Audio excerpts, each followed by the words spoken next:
2024 లేదా 25లో డిగ్రీ లేదా బీటెక్ చదివారా? సాఫ్ట్‌వేర్ జాబ్ కోసం ఎదురు చూస్తున్నారా? అయితే కోడ్ జ్ఞాన్ 100 డేస్ కోర్సులో చేరండి. జాబ్ సాధించండి. నమస్కారం జగన్ గురూజీ గారు. నమస్తే అమ్మా. మీరు ఇందాక ఒక ఎపిసోడ్‌లో చెప్పినట్టు నాకు గుర్తు సార్. ఇంటర్మీడియేట్‌కి వచ్చినప్పుడు పిల్లల్ని అప్పుడు ఫోకస్ చేసేవాళ్ళు పేరెంట్స్. ఈ ఏజ్ అనేది ఒకటి ఉంటుంది. ఆ టైంలో మనం కొంచెం ఫోకస్‌గా చూసేవాళ్ళం. కానీ ఇప్పుడు ఏమైపోయిందంటే 6, 7 ఆ ఏజ్ నుంచే పిల్లల్ని అసలు ఏం చేస్తున్నాడు ఒంటరిగా, బాత్రూంలో ఇంతసేపు ఎందుకు టైం స్పెండ్ చేస్తూ ఉన్నాడు, మొబైల్లో ఎందుకు ఎక్కువ అడిక్ట్ అయ్యి వేరే వీడియోస్ ఎందుకు చూస్తూ ఉన్నాడు, వీటికి ఎందుకు అడిక్ట్ అయ్యాడన్న పాయింట్ ప్రతి పేరెంట్ ఆలోచించాల్సిన అవసరం వస్తూ ఉంది. పేరెంట్స్ ఇది బయటికి చెప్పుకోలేరు, ఇంకొకరితో డిస్కస్ చేయలేరు, చాలా పెయిన్. దేనివల్ల పిల్లలకు అటువంటి మానసిక దౌర్బల్యం పట్టింది అంటారు? చాలా సెన్సిటివ్ ఇష్యూ ఇది. ఏ తల్లిదండ్రులు కూడా వచ్చి బయటికి మా అబ్బాయి ఇలా చేస్తున్నాడు, ఇలాంటివి చూస్తున్నాడు, ఇలా ప్రవర్తిస్తున్నాడు, నాతోనైనా ఇలాంటి టచ్లో ఉంటున్నాడు, కొంచెం అబ్యూజ్గా అనిపిస్తుంది అనేటువంటివి చెప్పటానికి ఇష్టపడరు. ఎక్కడో ఒక తల్లి నిజంగా పిల్లల మీద ప్రేమ కలిగి లేదు పిల్లల్ని బాగుకోరే వాళ్ళు వచ్చి మాలాంటోళ్ళకి కొందరు చెప్తుంటారు. ఈ విషయానికి ముందు ఒకటి చెప్తాను. నేను ఒక స్కూల్ నుంచి నాకు ఫోన్ వచ్చింది, గురూజీ మీరు రావాలా మా స్కూల్కి ఇప్పుడే అని. ఏంటంటే మీరు రాండి మాట్లాడతామన్నారు. వెళ్ళాను. ప్రిన్సిపల్ రూమ్లో ప్రిన్సిపల్ చైర్లో కూర్చున్నారు. ఎదురుగా ఒక టీచర్ ఉంది, ఈ బాబు ఉన్నాడు, ఆ బాబు పక్కన పేరెంట్స్ ఉన్నారు. ఈ బాబు క్లాసు 7th క్లాస్. అది నేను పోయేటికల్లా అక్కడ ఉన్నటువంటిది కట్ చేస్తే సీన్ ఏంది అంటే, ఆ అబ్బాయి స్కూలు బాత్రూముల దగ్గర ఈ టీచర్ బొమ్మ వేసి పేరు రాసి అబ్యూజ్డ్గా ఒక ఫిగర్ లాగేసి పేరు రాసి ఈ అబ్బాయి ఐ లవ్ యూ అని రాసినట్టు రాశాడు. ఇప్పుడు దీన్ని దండించడానికి కాని పని. ఆ బొమ్మ వేసిన ఆ టీచర్ కూడా ఏమంటుందంటే, వాడి ఏజ్ కాదు నేను తప్పడటానికి, కానీ వాడిని ఎట్ట సరి చేయాలండి, అసలు వాడు ఈ ఏజ్కి అట్లుంటే ఎట్లా అండి అని ప్రిన్సిపల్గా చెబితే ప్రిన్సిపల్ పేరెంట్స్ని పిలిస్తే అప్పుడు యూనిక్గా వాళ్ళందరూ ఆలోచించి మనం జగన్ గురూజీని పిలుద్దామని పిలిచారు. అంటే మీకు ఒక ఎగ్జాంపుల్ చెప్తున్నా. అంటే ఏంటి అంటే మనం ఉంటదేమో కాదు, నేను లైవ్గా చూసిన విషయం చెబుతున్నా. వాడికి అలాంటి ఆశ, అభిలాష, ఇష్టం అన్నమాట. అలాంటివి 7వ క్లాసుకే అలాంటి ఆలోచనలు వస్తున్నాయి అన్న దాని మీద మనం మాట్లాడుకోవాలి. ఫస్ట్ నేను కోరేది ఏంటంటే, సమాజంలో ఒక ఆహారం వల్ల కూడా హార్మోన్స్ అగ్రెసివ్గా అడ్వాన్స్డ్గా వాటి నేచర్లోకి వచ్చేస్తున్నాయి. పేరెంట్స్ గమనించాల్సిన విషయం. వయసు కంటే ముందే కోరిక అన్న ఆలోచన పుడుతూ ఉంది.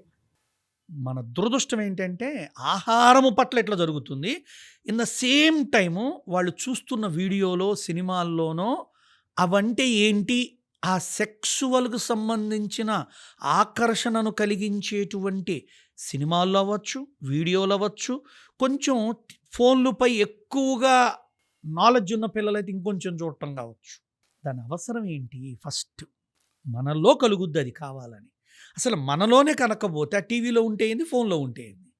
అంటే మన పిల్లల్లో ఏం జరగాలి అంటే, హార్మోన్స్ని ఏజ్ ప్రకారంగా వచ్చే మార్పులనేమో ఆరోగ్యమైన మార్పులు అంటాము. అవును.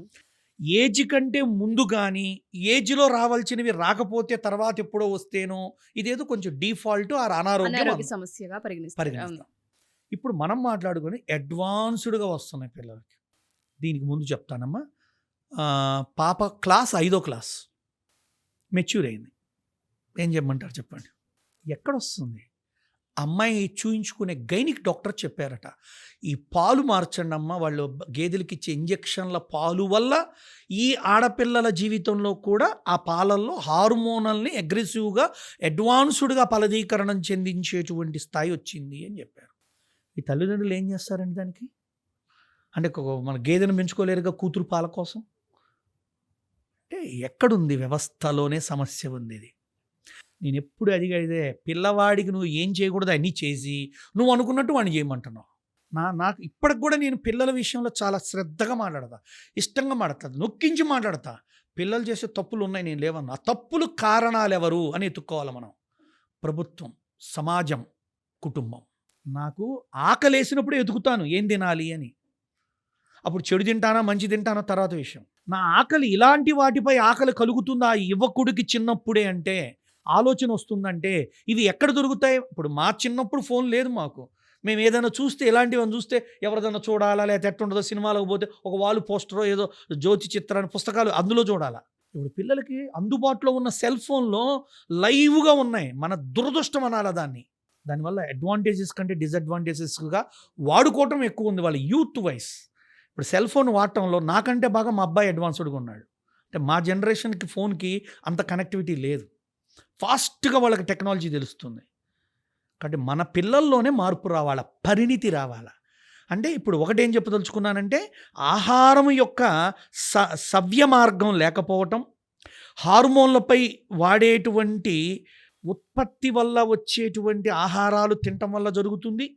3, అటువంటివి పిల్లలకి కనిపించేటట్టు సులభమైన మార్గాలన్నీ చేతిలోకి వచ్చేసాయి. కాబట్టి ఇక్కడ ఎథికల్గా మనం మేనేజ్ చేయాలి, కానీ టెక్నికల్గా మేనేజ్ చేద్దామంటే ఫెయిల్ అవుతాడు పేరెంట్స్.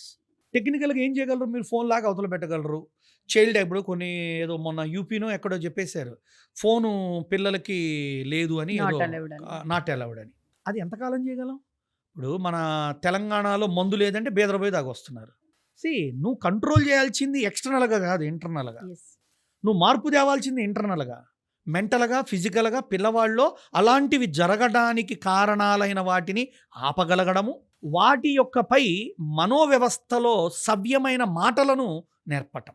అందుకే ఎప్పుడు కూడా చిన్నపిల్లలు తల్లిదండ్రులకు అందుబాటులో ఉంటే వాళ్ళ యొక్క ఫిజికల్ చేంజెస్ని, మార్పులని, వాళ్ళ టచ్ని, వాళ్ళ చూపుల్ని తేడా ఉందా లేదని చెప్పగలిగే తల్లిదండ్రులు ఎప్పటికప్పుడు నెమరవేస్తూ ఉండాలి. అన్నిటికంటే ముఖ్యమైనది, వాళ్ళకి దేనిపై శ్రద్ధ పెట్టాలో ఆ శ్రద్ధని మనం ఎక్కువ పెట్టించగలగటం ఒక మంచి పాయింట్. చదువుకునే వయసులో వ్యాపారం అక్కర్లేదు, సంసారం అక్కర్లేదు. అప్పుడు వాళ్ళకి చదువే జీవితం అనేటువంటి కోణాన్ని మనం వృద్ధి చేయాలి, చూపించగలగాలి. వాళ్ళ గమ్యం ఏమిటి, వాళ్ళ లక్ష్యం ఏమిటి, దానికి వచ్చే డిస్ట్రాక్షన్స్, అవరోధాలు ఏమేమి ఉంటాయి, పరిచయాలు, ఫోన్లు, డబ్బులు, రిలేషన్స్, ఇవన్నీ ఎలా ఉంటాయని వాళ్ళలో ఒక చైతన్యం, మోటివేషన్ అంటాం కూడా, చైతన్యం తేవాలి. ఇప్పుడు మా అబ్బాయిని నేను బెంగళూరు మెడికల్ కాలేజీకి పంపించాను. పంపే ముందు ఒకటే చెప్పా, నువ్వు పోతుంది దేనికి అని అడిగా. చదువుకోవటానికి నాన్న, డాక్టర్ కోర్స్ కదా. అది గుర్తుండాలి. అక్కడ నీకు చాలా పరిచయాలు ఉంటాయి, అవి నీ చదువుని జడగొట్టకూడదు. ఏవో కొందరు ఫ్రెండ్స్ అవుతారు, వాళ్ళ వల్ల కొన్ని అలవాట్లు నీ చెంతకు రావచ్చు, నువ్వు స్వీకరించగలవా లేదో చూసుకోవాలి. నువ్వు చేసే ప్రతి ఎఫెక్ట్ నా మీదకి వస్తుంది, నా సెంటర్ మీదకి వస్తుంది, నా తల్లిదండ్రులపై వస్తుంది, నాపై వస్తుంది. అంటే నువ్వు ఏదైతే ఏ వయసులో చేయాలో ఆ వయసులోది ముందుగా చేయటం వల్ల వచ్చే నష్టాలు, 1 నీ చదువు పోద్ది, 2 మా యొక్క కుటుంబ వ్యవస్థలో మాకు తెలియని ఒక అస్తవ్యవస్థత ఏర్పడుతుంది. కాబట్టి నువ్వు ఒక మేజర్ అయ్యావు, మేము కాదనట్లా. నువ్వు స్వతంత్రుడివి, ఒక ఉద్యోగం, ఒక వ్యాపారం వచ్చాక ఆలోచించుకోగలిగే స్థాయి ఉంటుంది, చదువు అయిపోయి ఉంటుంది, అప్పుడు చేయవలసి ఇప్పుడు చేయకుండా ఉండగలుగుతావని ఆశించి నిన్ను పంపుతున్నా. ఇది నా కొడుకు నేను బస్సు ఎక్కించి పంపేటప్పుడు చెప్పిన మొదటి అర్ధగంట పాఠం. చెప్పినా వాళ్ళ కళ్ళ ముందు ఎన్నో వస్తాయి, ఎప్పటికప్పుడు మనం అబ్జర్వేషన్ చేస్తూ, అవగాహన కలిగిస్తూ, ప్రేరణ కలిగిస్తూ, వాళ్ళకి ఎటుపై ప్రేరణ కలుగుతుందో వాటిని కొన్ని మార్పులు తెచ్చుకుంటూ, అవసరమైతే మన కుటుంబ వ్యవస్థని వివరిస్తూ టైం ఇవ్వాలి. మళ్ళీ ఇక్కడ కూడా అందుకే మేము నెలకు ఒక రోజు వెళ్ళి వస్తాం పిల్లల దగ్గరికి. ఇప్పుడు మాకు డబ్బు కాదు, వాళ్ళ లైఫ్ ముఖ్యం. మాకు టైం కాదు, వాళ్ళ లైఫ్ ముఖ్యం. మాకున్న యోగా సెంటర్లే ముఖ్యం కాదు, అంతకంటే ముఖ్యం ఇప్పుడు మా పిల్లలకు మేము టైం ఇవ్వటం ముఖ్యం. ప్రతి తల్లిదండ్రులు గుర్తుపెట్టుకోండి, పిల్లల్లో ఒక చెడు సెక్సువల్ కావచ్చు, కొన్ని రకాల బ్యాడ్ హ్యాబిట్స్ మొదలవుతున్నాయి స్కూళ్ళల్లో కూడా. ఎలాంటివంటే అబ్యూజ్డ్ వర్డ్స్, థింగ్స్ చేయటము. 3 డ్రగ్స్కి ఎడిక్ట్ అవ్వటము. ఇటువంటి వాటిపై అవగాహన స్థాయి ప్రభుత్వాలు, పోలీసులే చేయటం కాదు, ఇంట్లో తల్లిదండ్రులు ఫస్ట్ మన కుటుంబానికి మన పిల్లల్ని దగ్గరగా ఉంచితే మన స్థాయికి మించి చేస్తున్నామా, మన స్థాయి దారి తప్పి చేస్తున్నామా అన్నది వాళ్ళకి ఎప్పటికప్పుడు మనం అందుబాటులో ఉంచాలి. 2 వాళ్ళ ఆహారంలో మార్పులు తేవాలి. మానసిక ఆహార మార్పు తేవాలి, శారీరక ఆహార మార్పు తేవాలి. శారీరక ఆహారం ఏమిటండి, తినే వాటిల్లో, ఉండే వాటిల్లో అటువంటి కోరికలు కలిగించే సింథటిక్ ఫుడ్, ఈ ఫాస్ట్ ఫుడ్లు, అబ్యూజ్డ్నెస్ని, ఇగోనెస్ని, రజోగుణాన్ని కలిగించేవి, సత్వతత్వాన్ని తగ్గించేవి ఎక్కువ అవుతున్నాయి పిల్లల్లో. అందుకే పిల్లలు తల్లిదండ్రులు తరువాత స్నేహం వల్ల పాడైపోయిన వాళ్ళు కూడా ఉన్నారు, స్నేహం వల్ల అలానే బాగుపడ్డోళ్ళు ఉన్నారు. అందుకే మనం మన పిల్లవాడు ఎలా ఉంటున్నాడు కాదు, మన పిల్లలు ఎవరితో ఉంటున్నారు అన్నది కూడా మనదే బాధ్యత. అది అమ్మాయినా అబ్బాయినా. ఇప్పుడు నాకు నా మైండ్లో ఎప్పుడు కూడా జెండర్ మీద లేదు, జెండర్ ఎఫెక్ట్ ఉంటుంది, దాన్ని కూడా వీడు బ్యాలెన్స్ చేసుకోగలగాలి ఎవడైనా సరే. అందుకే తల్లిదండ్రులు చేర్చాం కదా, చదువుకుంటున్నాడు కదా, డబ్బులు కట్టేసాం కట్టేశాం కదా. కదా, మార్కులు వస్తున్నాయి కదా, వీటి కంటే ముందు మనము ఎంత సమయం ఇస్తున్నాం, ఎన్నిసార్లు వాళ్ళతో మనం గడుపుతున్నాము, వెళ్ళి ఒక డే వాళ్ళ కాలేజీతో వాళ్ళ పిల్లలతో వాళ్ళు గడపగలిగేది ఏమైంది. ఓకే, వాళ్ళలో ఆ భావాలు ఉంటే మనం ఉన్న ఓపెన్నెస్ని బట్టి మనకు చెబుతారు. మనం వెంటనే దానికి "ఒరేయ్, ఇంకా టైం ఉందిరా, చదువుకోండిరా ముందు" అని చెప్పగలుగుతాం. Yes. అసలు వాళ్ళు చేస్తుంది మనకు తెలియకపోతే సరి చేసేది ఎవరు? వాళ్ళు చేస్తుంది సరా కాదని నిర్ధారించేటువంటి నిజమైన వాళ్ళ వ్యక్తులు ఎవరు? మీరే పోకపోతే అది తప్పో రైటో అసలు ముందు మీరు గ్రహిస్తే కదా. అందుకే తల్లిదండ్రులు ఎప్పుడు పిల్లలతో ఉండాలి. ఇది ఈ దేశంలోనే అద్భుతం జరుగుతుందండి. అందుకే ఈ దేశంలో పిల్లవాడి చేతిలో పెన్ను ఉందేమో, పుస్తకం ఉందేమో, సెల్ ఫోన్ ఉందేమో, కొన్ని దేశాలకు పోతే పిల్లల చేతుల్లో గన్నులు ఉన్నాయి. అవును. ఇంకా నా దేశం, నా భారతదేశం, నా భరతభూమి, నా భారతదేశంలో ఉన్న మాతృమూర్తులు ఎవరు పిల్లలకి ఇంకా చేతిలో గన్నులు పెట్టలా. మనం అదృష్టవంతులం. ఉన్న చిన్న సమస్యలు మాట్లాడుకుంటున్నాం. కాబట్టి తల్లి ఎప్పుడు కూడా బిడ్డలకి, తండ్రి ఎప్పుడు కూడా బిడ్డలకి వాళ్ళల్లో కలిగి ఈ భావాలన్నీ అలా ఆటోమేటిక్గా సమిసిపోవాలంటే వాళ్ళ నిజమైన జీవిత గమ్యాన్ని వాళ్ళ ముందు ఎప్పుడు పెడుతూ ఉండాలి. Yes. నువ్వు ఎందుకు ఇలా తెలుసా? నీ కాలేజీలో నువ్వేం సాధించాలో తెలుసా? ఇలా వాళ్ళని ఎప్పటికప్పుడు అలాంటి ప్రేరణాత్మకమైన వ్యక్తులను పరిచయం చేయటం, వాళ్ళని కలపటం, మాట్లాడించడం చేయాలి. పర్పస్ని గుర్తు చేస్తూ ఉండాలి. వాళ్ళ భావాల్లో ఉంచాలి, వాళ్ళ ఆలోచనలో ఉంచాలి, వాళ్ళ మాటల్లో ఉంచాలి, వాళ్ళ ప్రవర్తనలో ఉంచాలి, అన్నీ చేయాలి. అది తల్లిదండ్రుల బాధ్యత. Yes. కాబట్టి వాళ్ళకి సెక్స్ లైఫ్ అనేది ప్రతి వ్యక్తి జీవితంలో ఉంటుంది. అది ఎప్పుడుంది, ఎలాంటిది ఉంది, ఎందుకుంది, అది మనకు తెలియాలి. Exactly. అది తెలియట్ల పిల్లలకి. కాబట్టి ఒక వయసు వచ్చి పెళ్లి చేశాక సెక్స్ లైఫ్ లేదంటే భార్య వెళ్ళిపోద్ది. చదువుకునేటప్పుడు దాని మీద ఆలోచన ఉందంటే చదువు వెళ్ళిపోద్ది. అందుకే ఈ పిల్లలకి ఆ యొక్క సమయస్ఫూర్తి, ఆ యొక్క జ్ఞాన విచక్షణత నేర్పగలగటమే జీవిత పాఠం తల్లిదండ్రులు నేర్పాలి. True, sir. మన అదృష్టం ఏంటంటే స్కూల్లో చెప్పరు, మనం ఒక్కడమే చెప్పాలి. అదే అదృష్టం అన్న. ఎందుకన్నానంటే వాళ్ళు ఒకటి చెప్పి మనవాడు చెప్పేది లేదు. మనం ఏం చెప్తామో అదే మన పిల్లలకి ఎక్కుతుంది. మనం ఏం చెప్పాలో అది చెప్పాలి, ఎప్పుడు చెప్పాలో అప్పుడు చెప్పాలి, ఏ ఏజ్కి ఏం చెప్పాలో అది. ఇదే విషయం మా అబ్బాయి నేను మా హౌసింగ్ బోర్డులో ఉన్న స్కూల్కి పంపేటప్పుడు నేను చెప్పాలా. వయసు వచ్చి ఇంటర్మీడియట్ అయిపోయి ఒక డాక్టర్ కోర్స్ చేయడానికి పోతున్నప్పుడు చెప్పాను. అంటే ఇప్పుడు అర్థమవుతుంది మన పిల్లలతో మనం ఉండడంలో మొదలవుతుంది. కాబట్టి తల్లిదండ్రులు ప్రధానంగా ఈ ప్రపంచంలో పుస్తకాలు మార్చలేని జీవితాన్ని తల్లిదండ్రులే మార్చాలి.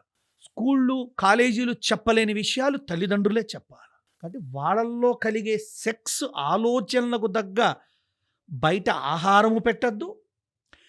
వాళ్ళకి మానసికంగా అలాంటి వీడియోల్లో చూడకుండా ఉండగలిగేటువంటివి, అనిపించకుండా ఉండగలిగేటువంటి విధంగా తల్లిదండ్రులే మానసిక ఆహారం పెడుతూ ఉండాలి, అంటే మోటివేట్ చేస్తూ ఉండాలి. అన్నిటికంటే ముఖ్యమైనది ఏదో ఒక గొప్ప గురువుతో ఉంచడం నేర్పాలి. యూత్ అయినాక బాగా గుర్తుపెట్టుకోండి, ఏదో ఒక నిజమైన గురువుతో. అంటే గురువు అంటే స్వామీజీలని నేను అన్నమ్మ, మంచి గురువు, మంచి వ్యక్తి, మంచిగా అసలు వాళ్ళతో ఎప్పుడైనా సంస్కారయుతంగా మాట్లాడగలిగే ఒక సాంగత్యాన్ని నేర్పాలి పిల్లలకి. వాళ్ళ ఫ్రెండ్స్ కాకుండా ఇవాళ ఎవ్వరికీ లేరు, ఎవరితో ఉండట్లా. అందుకే పిల్లలకి దినచర్యని చాలా అద్భుతంగా నేర్పాలి మనం. చెప్పినట్టుగానే పర్పస్ని ఎప్పుడైతే ఏ ఏజ్కి తగ్గ పర్పస్ని ఆ ఏజ్లో పేరెంట్స్ గుర్తు చేస్తూ ఉంటే వాళ్ళ ఆలోచనలు, వాళ్ళకు వచ్చే థాట్స్ ఏవైతే ఉంటుంటాయో షిఫ్ట్ అవ్వకుండా ఉంటాయి. మనకంటూ ఒక పర్పస్ ఉంది అన్న దాని మీదే వాళ్ళ పనులు మొదలవుతూ ఉంటుంటాయి. ఇది విశ్వ సమస్య. ఏ యూత్లైనా ఆ వయసు ప్రకారంగా వస్తుంటాయి. ఆ వయసులో కంటే ముందు వస్తున్నప్పుడే మనకి సమస్య అవుతుంది. ఎగ్జాక్ట్లీ, అదే పెద్ద ప్రాబ్లం అవుతుంది. అందుకే ఇప్పుడు పిల్లలు ఫోన్ చూస్తూ ఉంటారు, మనం బాగానే దాన్ని ఆపేస్తారు. అసలు ఆ సెక్స్ వీడియో నేను అన్నాను, వల్గర్ వీడియో అన్నాను, ఏదైనా ఆపుతున్నారు అంటే ఏంటి? వాళ్ళకి లోపల ఏదో ఉన్నది, ఎక్కడా దొరకంది ఇక్కడ దొరకదు. అందుకే నేను ఎప్పుడు చెబుతాను, నాకు చాలా ఇష్టమైంది, నా కొడుకుని వాళ్ళ అమ్మతో ఉంచుతాను ఎక్కువ. వాళ్ళ అమ్మకి చెప్తాను, వాడి దగ్గరికి తీసుకో, వాడిని మాట్లాడుతుండు, వాడికి ఒక అద్భుతమైనటువంటి స్పర్శ ఇవ్వు, మాతృత్వపు స్పర్శ ఇవ్వమని చెప్తాను నేను వాడికి. ఎప్పుడైతే తల్లి స్పర్శ, తల్లి మాటలు, తల్లి చూపు వాడితో ఉంటున్నాయో ఒక ఆడతనం మీద ఆడదాని యొక్క అవగాహన కొంతలో కొంత సకారాత్మకంగా ఉంటుంది. 2, వాడికి ఉన్న తోబుట్టువులు, అదృష్టం కొద్ది వాడికి ఒక చెల్లెలు ఉంది, చెల్లెలతో పాటు ఉండమని చెబుతా. ఏదున్నా ఆ ఇద్దరు టెస్టిమోనియల్స్ దగ్గర బయటపడిపోద్ది. This is very important. అందుకనే తల్లి ఎప్పుడు బిడ్డని దగ్గరకు తీసుకోవాలా. ఆటోమేటిక్గా వాళ్ళు ఏమవుతారంటే వాళ్ళల్లో ఉన్న భావాలైనా ఆలోచనలైనా ఎలా ఉంటున్నాయి తల్లి స్కాన్ చేయగలుగుతుంది. అందుకే పిల్లల్ని హాస్టల్లో ఇస్తాం కదా, హాలిడేస్కి ఇంటికి తేవాలా. హాస్టల్ అనేది తప్పదు ఇవాళ. ఎవరికైనా కాలేజీ ప్రకారంగా ఇవాళ సొసైటికల్ బేస్ మీద అయిపోతుంది. కానీ టైం దొరికినప్పుడు మనం వాళ్ళతో గడపాలి. ఇది మాత్రం చాలా అద్భుతమైనటువంటి విషయం. కాబట్టి పిల్లల్లో ముందు ముఖ్యంగా హార్మోన్స్ బ్యాలెన్స్ అయ్యేటువంటి ఆహారం ఉండాలి. వయసుకు మించిన ముందే గనక వస్తున్నారంటే ఏ ఆహారం ఆపాలి. వాళ్ళకి సరి అయిన వ్యాయామము, ధ్యానము, వీరోచితమైనటువంటి మంచి విషయాలు, కథలు, గాథలు, ఒక స్త్రీతత్వంపై పాజిటివ్ అభిప్రాయం నేర్పాలి. అదే అన్నా నేను ఇంతాక, ధర్మం నేర్పితే అధర్మం గురించి ఆలోచన లేదు. మీరు పిల్లలకి ఏది నేర్పకుండా ఇలా ఉండొద్దు అంటే, ఏది నేర్పకుండా ఎలా ఉండాలో చెప్పకపోతే ఎలా తెలుస్తుంది? ఇవాళ చాలా పిల్లలు అంధకారంలో ఉన్నారు. ఏది రైటో ఏది రాంగో తెలియదు.